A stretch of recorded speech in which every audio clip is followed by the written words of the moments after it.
Okay, let's say our La'asuk B'divrei Torah blessing together. Baruch atah Adonai Eloheinu melech haolam asher tzanu b'mitzvotav v'tzivanu la'asuk b'divrei Torah. Praise to you, Lord our God, ruler of the universe, who has made us holy with your commandments and commanded us to busy ourselves with the words of Torah, which we will take slightly loosely today, but we'll have a little bit of them as well. So we begin with two dinosaurs at a lovely meal. I apologize, they don't fit so well into the screen. And we had less to get through. I would suggest that you come up with captions for this. But in the interest of getting through all the material, this is a New Yorker cartoon. And the caption is, "We have plenty of time to catch the yark." It's great. God is Yamaki. Yeah. One hypothesis as to what happened to the dinosaurs. They simply didn't make it onto the ark. All right. So on one foot, dinosaur bones have been discovered in early China, and there were a few in England in the 1600s, but not until the 1800s, about 200 years ago, was there really a lot of research into dinosaurs. The term wasn't even coined until 1842. So Jewish texts prior to 1842 say nothing about dinosaurs because they didn't even know the word dinosaur until then. And there hasn't been a lot on the matter since 1842 either. However, in the Venn diagram of dinosaurs and Judaism, there are a few things in the overlapping section. So, beginning with a question, do I hear someone knocking? So this is a song by Andy Joseph. Some of you may recognize it, called "There's a Dinosaur Knocking at My Door." And it goes like this. There's a dinosaur knocking at my door. Knocking 1, 2, 3. Echad, shtayim, shalosh. There's a dinosaur knocking at my door, and he wants to spend Shabbat with me. First we'll light the candles, and then we'll bless the wine. Then we'll bless the challah and have a real good time. There's a dinosaur knocking at my door. Knocking 1, 2, 3. Echad, shtayim, shalosh. There's a dinosaur knocking at my door, and he wants to spend Shabbat with me. So this is a Tot Shabbat staple. It was written by Andy Joseph. Originally, and I did not know this until I did some research in a book called What's Jewish About Butterflies, which contained a section about what's Jewish about dinosaurs. So this book was written by Maxine Handelman, and we will see her throughout today's class. There was an original version of this song by Linda Arnold. I have put the original version in the appendix with a YouTube video, so you can see it played out. When Andy Joseph wrote this song, the way she, or wrote this parody, I guess, the way that she did it was, first we'll light the candles, and then we'll bless the wine. Then we'll bless the challah, and we'll all have dinner together, together, together. There's a dinosaur. However, it has been folklorized to say have a real good time because time rhymes with wine. Other versions say then we'll eat the challah instead of then we'll bless the challah, but Andy's version originally was then we'll bless the challah. So, oh, and then here's a YouTube video about where you can see this song played out in case you forget the tune. This song inspired some books. So Diane Levine Rushworker was a synagogue children's librarian in California, and she changed the lyrics to be more expansive and have more verses. And then she made up new lyrics for each holiday. And then she wrote some books with pictures. So there's a book of Dinosaur comes for Shabbat, Dinosaur comes for Hanukkah, Dinosaur comes for Passover, and Dinosaur goes to Israel. I have brought you the picture of the cover here, and then here's a YouTube video of a colleague in California, Ramona Brand, I think she's in California, reading Dinosaur Goes to Israel. So you can see how that goes without having to have the actual book. All right, question about the dinosaur that's coming to visit.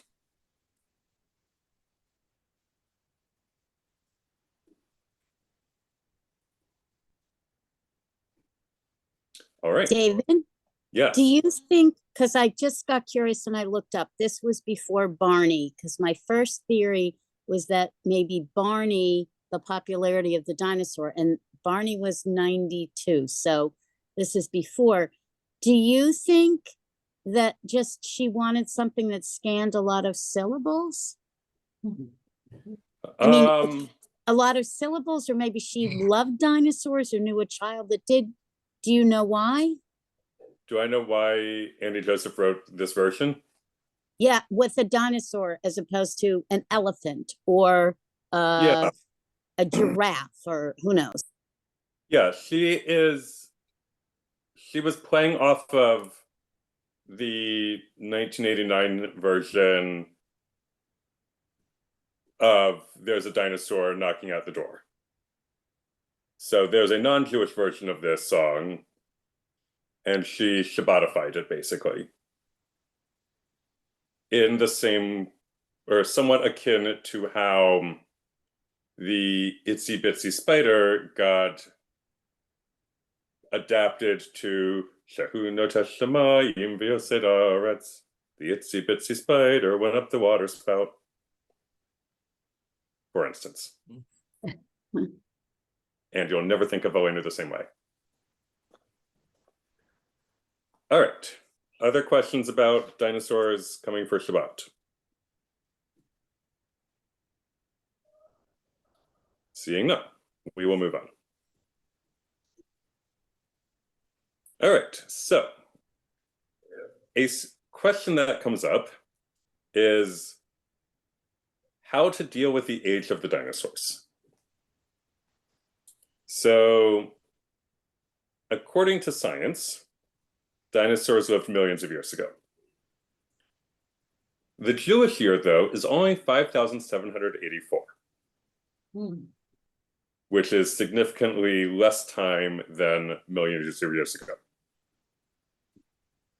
And if you ask what that 5,784 means, it is a calculation done a number of centuries ago based off of the years in the Bible and trying to add things up to figure out how long it's been since the creation of the world. So this is a serious mismatch. And there are a number of ways of reconciling these two dates. Option one. According to the Chabad Rebbe, Menachem Mendel Schneerson, God created fossils and put them in the ground. So under this approach, if God can create light by saying, let there be light, and then there's light, and God can say, let there be trees, and then there are trees, God can say, let there be fossils. And behold, you have a fossil that seems to be billions of years old. And then the fossil goes in the ground. That is one way of dealing with it.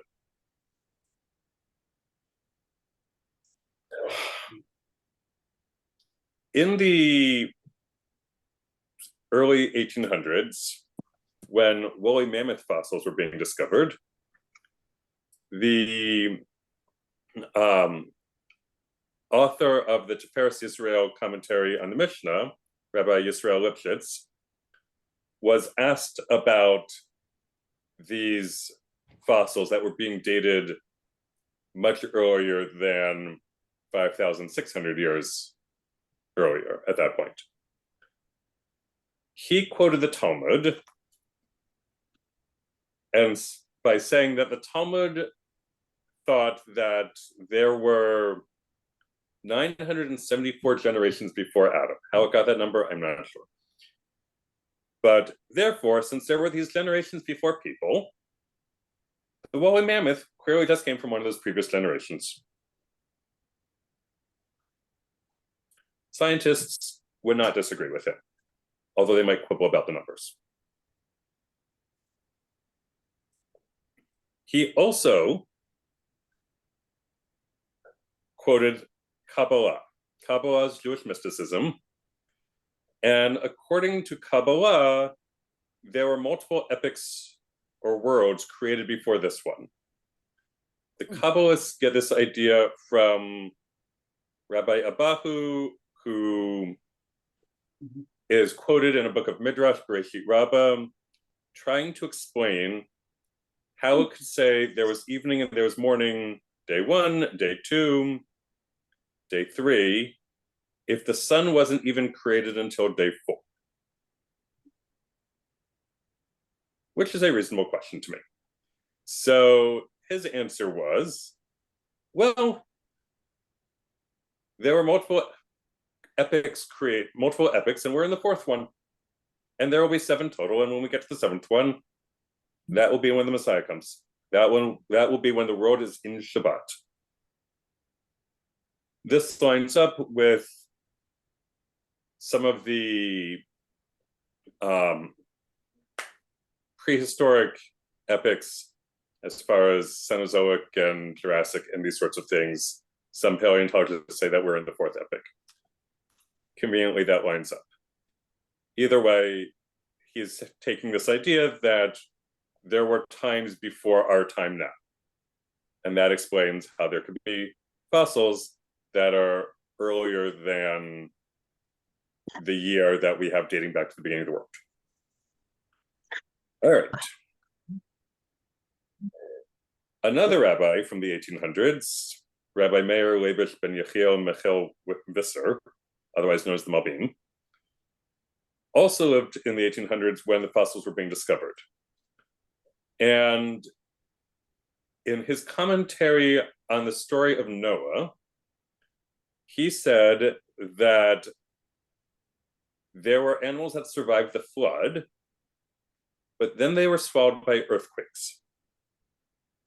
And geologists today, his language from the 1800s, are finding the bones of the animals that were swallowed by the earthquakes. And that's why we don't have them now after the flood.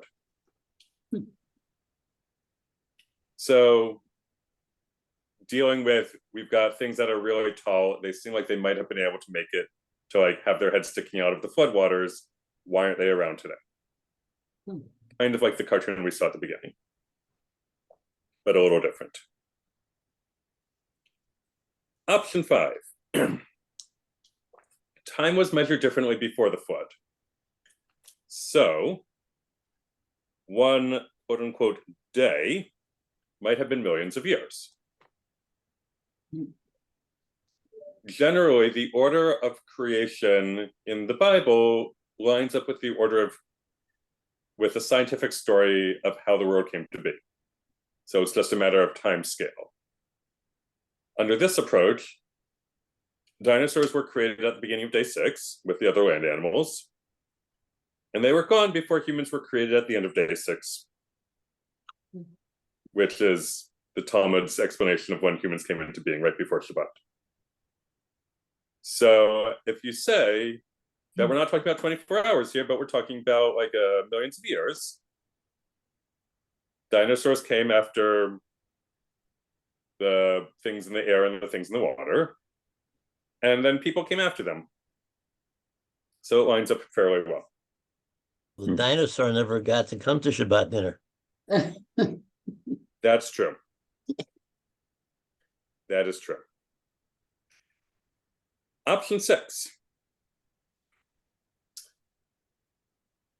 In the story of creation, it says on day 5 that God created, quote, the giant Tanin. The next time the word Tanin shows up is in this coming week's Torah reading, when Aaron throws down his staff before Pharaoh and it turns into a Tanin.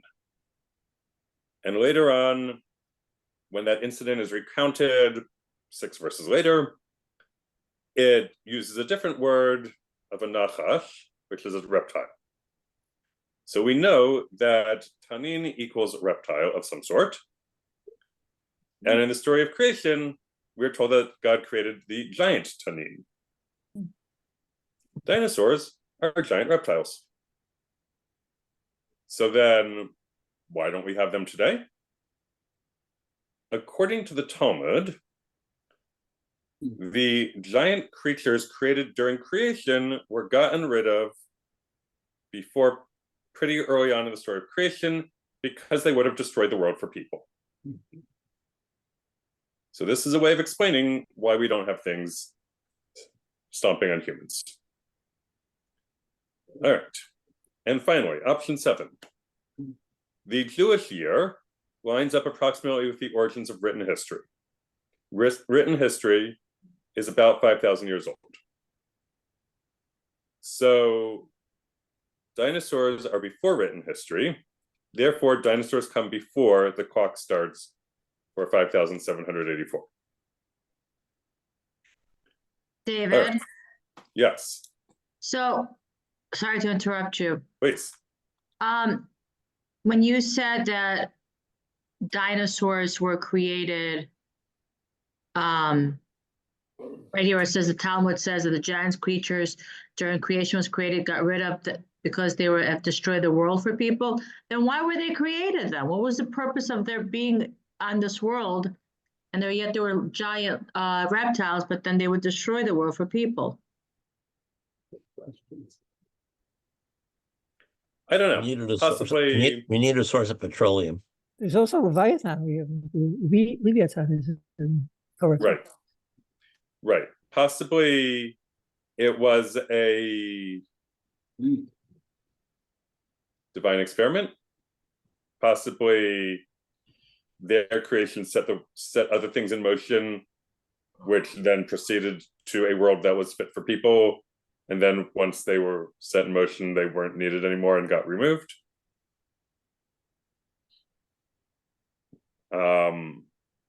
I don't know. David, the one thing. Mhm. Excuse me. Didn't Yeah. mean to interrupt. By all means.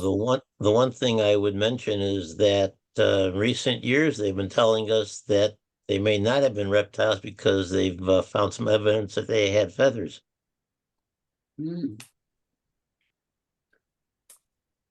That's true.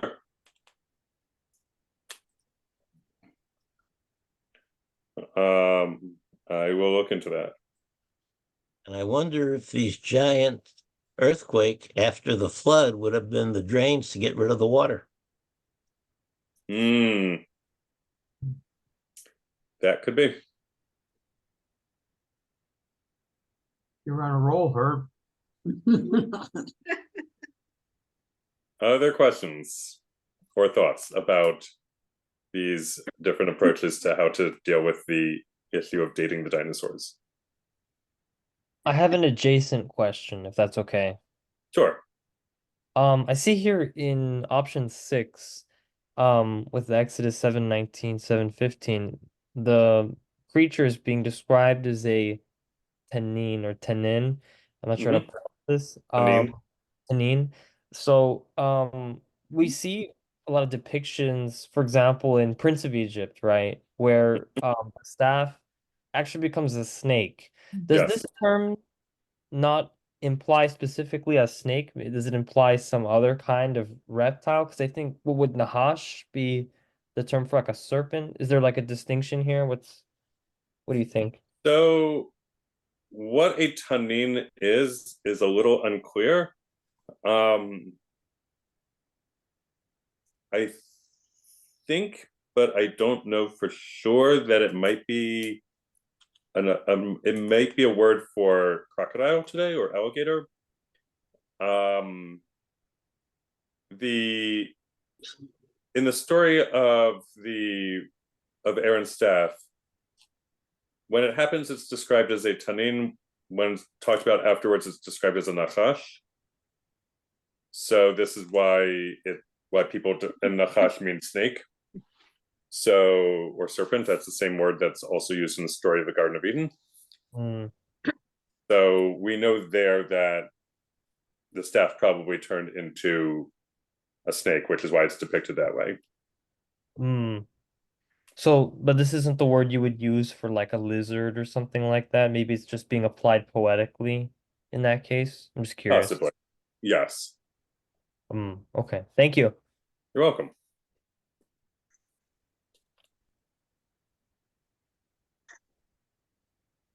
One idea that I've heard proposed, and I could only find something quickly, the only reference I could find quickly was in Psalm 90. But, where it says, 1,000 years to you, God, are like a day or a watch in the night. Time is different to God. And it's not one of the things you presented here, but that's one idea that I've heard posited, is that our concept of time is different than God's, he's outside time, that Yeah. sort of. And so anyway, I thought I'd toss that in. It's Moshe's prayer on Saturday morning, by the way. It's what?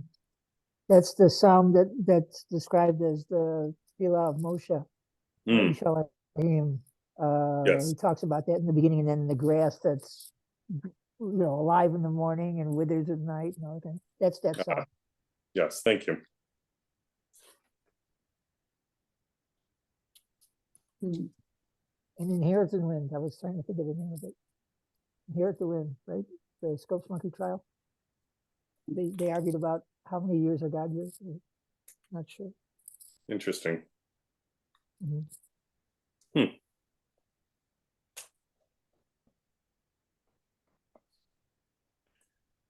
All right, let's move on. So, which day of creation were the dinosaurs created? It depends on where the dinosaur lived.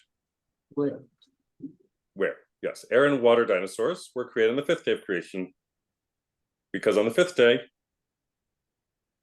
God created that which filled the air and the seas.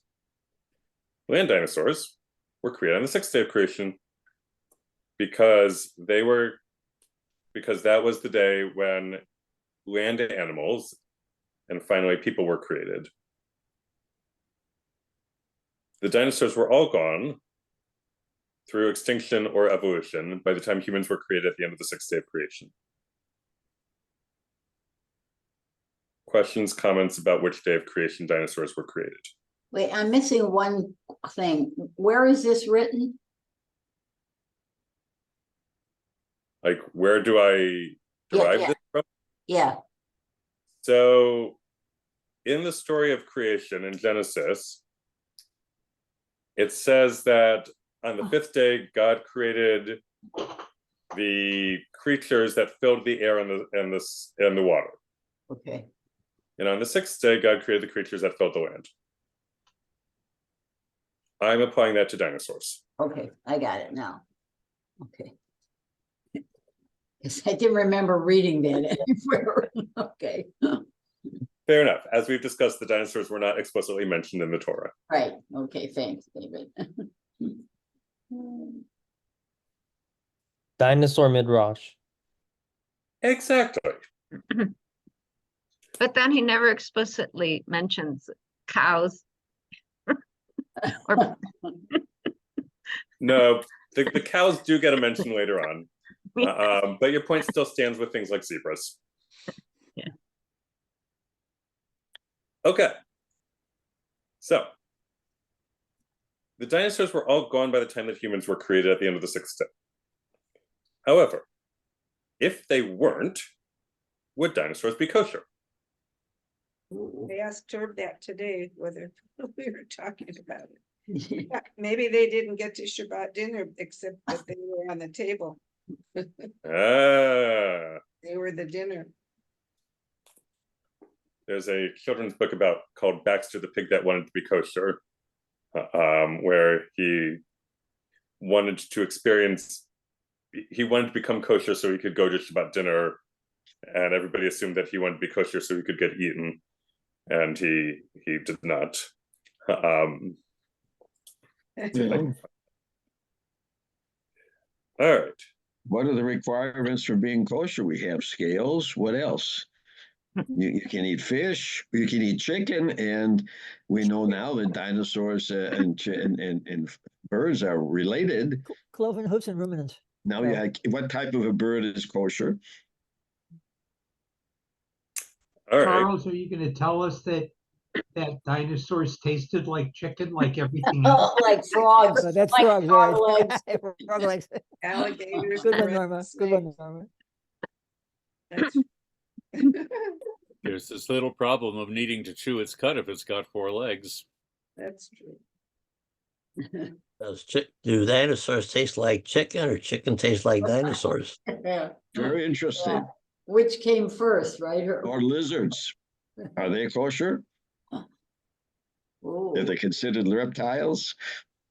I'm pretty sure they are, especially since they're listed as an impure creature. I'm pretty sure as well. I don't think an impure creature could be eaten anyways because it wouldn't be kosher. Because if you think about it, correct me if I'm wrong, David, or anybody, any animal that is kosher is also an animal that can be sacrificed. Is that correct? That sounds about right. So if are lizards or reptiles listed as like an animal that you can't sacrifice anywhere? I don't know. So lizards and other such reptiles of the small variety are pretty explicitly ruled out as creepy crawlies, sherets in Hebrew, that are specifically cited as no-nos.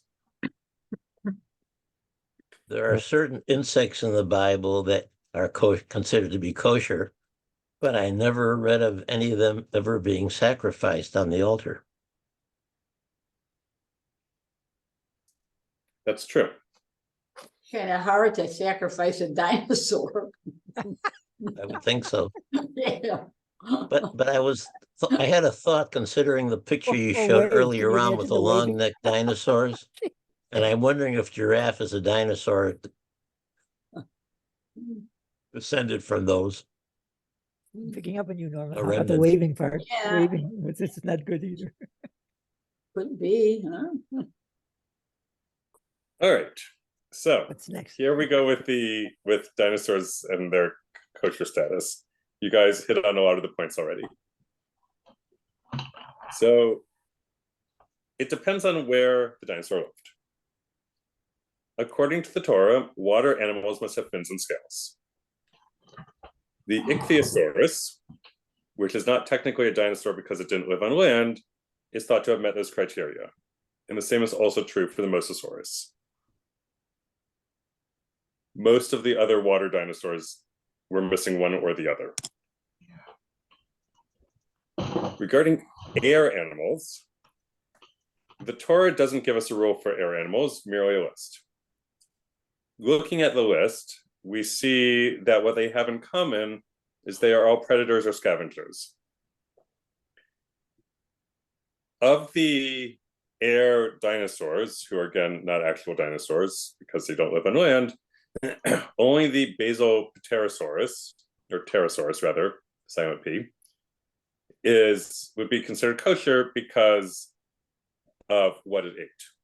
All the other pterosaurs, which includes the pterodactyl, would be considered predators, and so therefore they would not be kosher. For land animals, which would be the actual dinosaurs, the Torah tells us they must have split hooves and chew their cud. Looking at ichnites, which are dinosaur tracks, we see that dinosaurs are either theropods or sauropods. Theropods have 3 claws, and these are carnivores. Sauropods have flat feet and are herbivores. Given that no dinosaur had split hooves, no land dinosaur is kosher, and it is irrelevant whether or not they chew their cud, because they've already failed the first part of a necessary 2-part test. Now, Professor Roy Plotnick, happens to be Jewish, wrote an academic article called Jurassic Pork, What Could a Jewish Time Traveler Eat? And he looked at all the various plants and all the various dinosaurs and mammals and various other such things that existed at the time of the dinosaurs to determine what someone who kept kosher could eat if they could go back in time. If you are interested, the article is here with the link, and you don't need a subscription or paywall or anything like that. Better take a sandwich with them. Always smart. Questions about the kosher of dinosaurs? I have a question is like, when you prepared this, did you do this like to give us some lighthearted discussions? Because a lot of the stuff we do is so heavy. This is like fun. I had a request from somebody for a dinosaur class. Oh, they did. Okay. All right. If you guys have more requests, I'm happy to take them. Yeah, no, this is great. I mean, this is a lot of fun. Is Leviathan a dinosaur? Is Leviathan a dinosaur?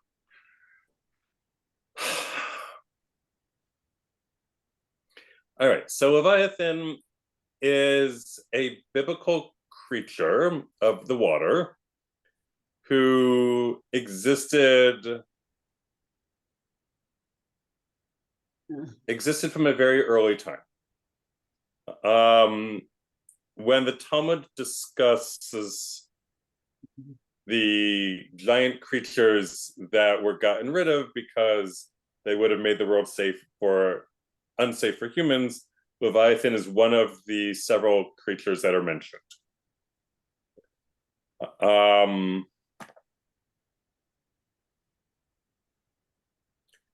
You could say it could have been a dinosaur. You could also make an argument that it was something else.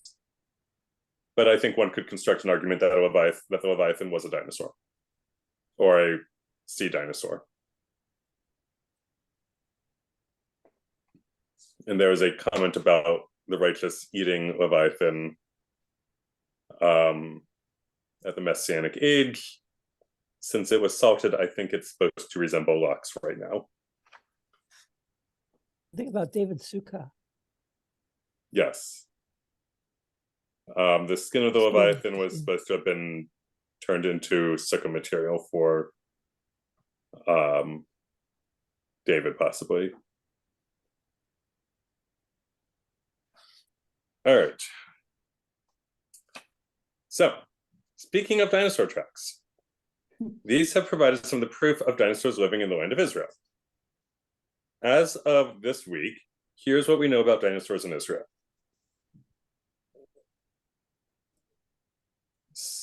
The Struthiomius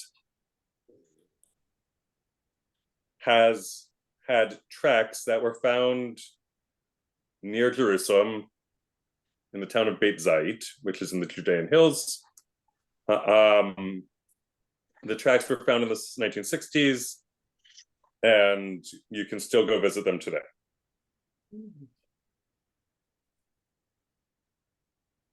Before that, Israel was under the Tekes Sea, which covered much of the Middle East to a depth of about 600 feet or so.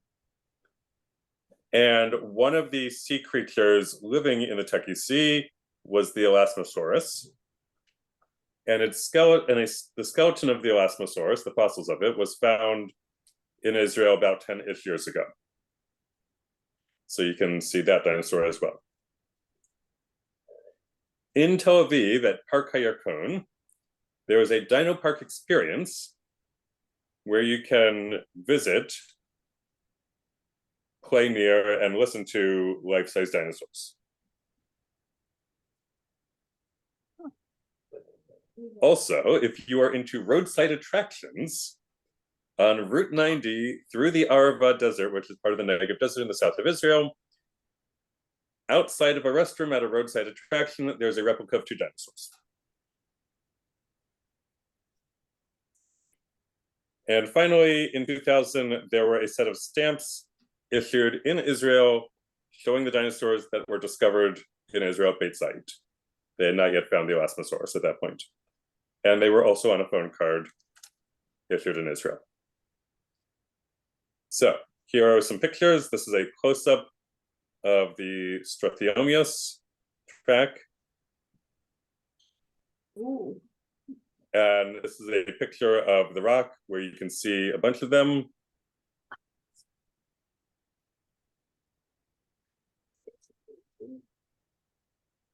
Here is the Elasmosaurus that was found.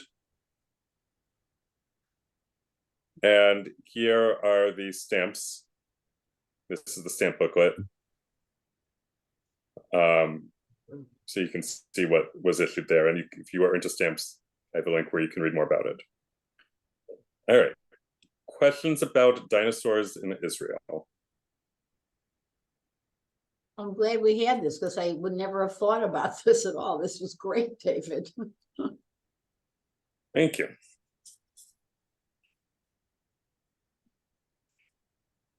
All right, seeing no other burning questions, we will move on to Jewish paleontologists. So not only are I believe the paleontologists who have been working in Israel Jewish, but there are other Jewish paleontologists. For instance, Stephen Jay Gould, Jewish, did a lot of work on evolutionary biology, came up with punctuated equilibrium, the idea of how change happens, that it's usually stable, and then moments of change as opposed to constantly changing. Johanna Tilly Edinger found the field of paleoneurology, escaped the Holocaust. Roy Plotnick, professor emeritus at the University of Illinois, Chicago, a specialist in paleobiomechanics, how dinosaurs moved. Jessica Theodore, professor at the University of Calgary. She looks at how organisms during the time of the dinosaurs responded to changes in climate and how that might be relevant to our lives today. Jon Favreau and Steven Spielberg, who made Prehistoric Planet and Jurassic Park, respectively. And finally, Ross Geller, who was a character in the show Friends.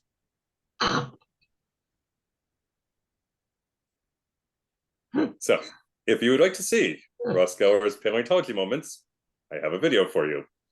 I had no idea he was a paleontologist. Surprise! And Jewish. If the topic of Jews and paleontology is of interest to you, My Jewish Learning has an hour-long video on the matter.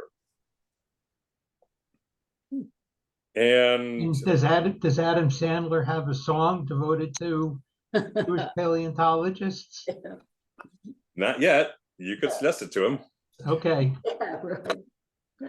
And on the question of whether or not dinosaurs were cold-blooded or warm-blooded, Israeli paleontologists have been working on that, and you can see a short video about that matter as well. All right. In the interest of finishing on time, I'm going to keep going and take questions at the end. So, the dinosaurs went extinct. Humans didn't have anything to do with that. But since the time of humans, animals have been going more extinct than they had been at the rate before humans. So the question is, what do Jewish texts say about animal extinction? Generally, they don't approve. In Asher, we have the tet line, Tov Adonai L'kol v'rachamav al kol ma'asav. God is good to all. God's mercy extends to all that God made. Adam is put into the Garden of Eden, La'avda ol Shamra, to work the earth and to guard it. Judah the prince, who organized the Mishnah, did not have mercy on a calf, and he was afflicted by God with suffering for years until he had mercy on some weasels. In the Midrash, even animals that are considered superfluous, like flies and gnats, have a purpose to their creation. And in the weekday Shacharit morning service, there's a line in after Yotzer Or, Ma'arabu ma'asech Adonai, it's a quote from Psalms 104, how great are your works, O Lord, you made all of them with wisdom, the earth is full of your creations. Basically, God made this world as a point for every animal. We shouldn't be going messing it up by causing animals to go extinct. All right, next. We can look at Bible stories via the dinosaurs. For instance, what story does this remind you of? Here, I'll be quiet and you can talk. David and Goliath. Oh, that's good. The Garden of Eden.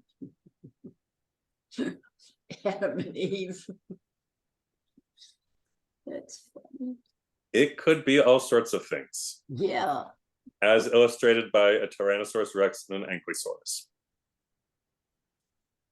So, that's another Wow. moment of overlap. All right. Now, question. Is there a blessing for dinosaurs? Too much good So- today. Oh, isn't it the one that you say when you see a wonder of creation? Because it would be a wonder to see an extinct creature. Yes. So there are blessings for lots of things in Judaism, because Judaism is all about having an attitude of gratitude, and blessings are one way that we do that. So usually when you see an individual species, an individual specimen rather, like an individual plant, like a flower, or a animal like a cat, and you want to say, good job, God, the blessing is Baruch atah Adonai Eloheinu melech haolam shekacha lo ba'olamo. Praise to you, Lord of God, rule the universe, that has such things in your world. However, for big things in nature, sunsets, oceans, mountains, etc., the blessing is Baruch atah Adonai Eloheinu melech haolam osei ma'aseh v'reshit. Praise to you, Lord of God, rule the universe, who makes the makings of creation. So, should you be in the situation where you're seeing a dinosaur, you are on solid ground to go with either one of these. Either way, you'll probably also want to add another blessing, particularly if you live long enough in the presence of a dinosaur to get to say blessing at all, which is Baruch atah Adonai Eloheinu melech haolam she'achianu v'kiyamanu v'hikyanu lazman hazeh. Praise to you, Lord of God, rule the universe, who has kept us alive, sustained us, and brought us to this moment. Should you get to see a dinosaur, that may be a good moment to say the Shechianu. Wouldn't it be appropriate to also say the Gomel to the, because you've survived something dangerous? Yes. And afterwards, you can bench Gomel, Okay. but not in the presence of the dinosaur because you haven't yet survived. Okay. All right. Now, believe it or not, there are Jewish values associated with dinosaurs. For instance, Ma'aseh Bereshit, the miracle of creation. Also Talmud Torah, which can be just translated as the love of learning. There's a lot to learn about dinosaurs, and people of all ages love to learn about them. Additionally, Torah Lishma, learning for its own sake, is a Jewish value. Kavod, respect. If you encounter a dinosaur, you'll probably want to treat it with respect. And finally, Hachnasat Orchim, hospitality. If a dinosaur does knock on your door and wants to spend Shabbat with you, hypothetically, you would probably want to show them some Hachnasat Orchim, some hospitality. All right. Now there was a question in the chat about how you say dinosaur in modern Hebrew. The answer is dinosaur, dinosaur. And there's other Hebrew associated with dinosaurs. There's shelad, which is a skeleton. Etzem is a bone. Ochel Esav is an herbivore. Ochel Basar is a carnivore. Shinaim, teeth. Karen or Karnaim would be horn or horns. Me'uban is a fossil. Beitza is an egg. If you wanted to say this is a very big dinosaur, you would say Ze dinosaur mamash gadol. And if you wanted to say dinosaur lived a long time ago, you could say dinozaurim.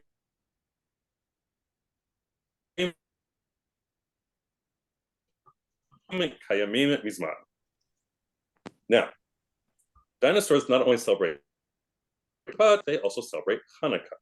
I bet you didn't know this. So, Yep. Can you hear me? Yes. Yep.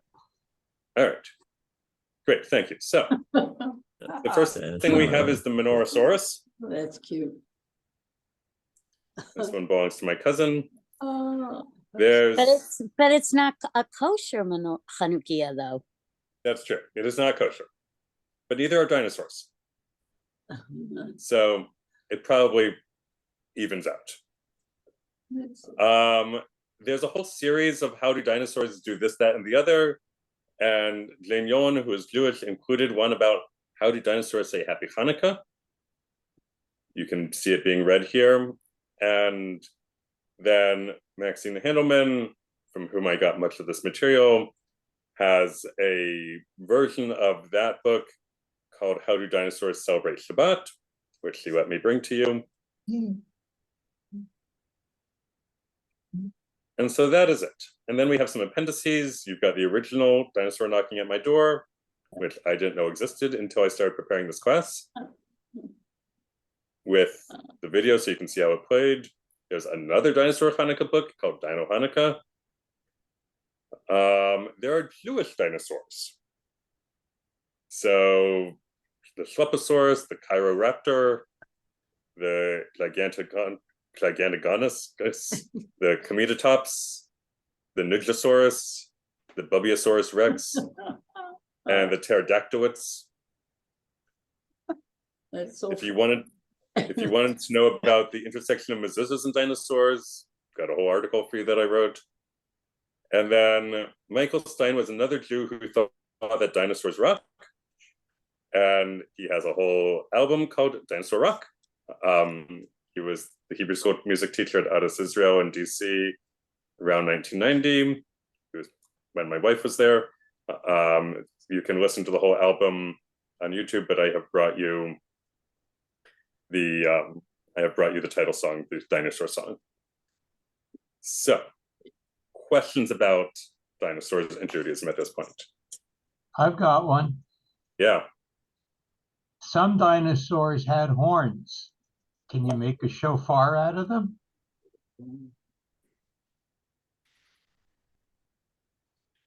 I will double check my answer, but I'm guessing the answer is no, because I think it has to be a kosher animal.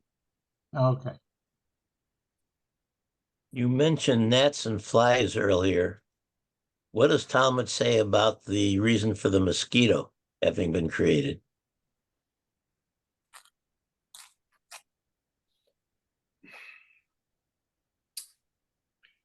I don't know about the mosquito, but I do know that there's a midrash that the wasp was created, or David didn't understand why the wasp was created.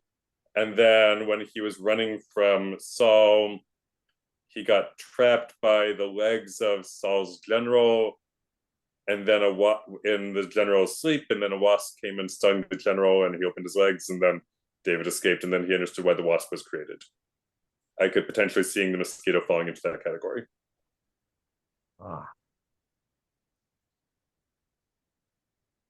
Thank you. You're welcome. Well, it's a spider. Yes, there's the spider was to cover was along with The the wasp. cave. The spider covered the cave, and the wasp freed him from the legs. They went together, but it's the spider that's more famous. Then there's the little story yes. of if Noah had been very wise, he would have swatted those two flies. Exactly.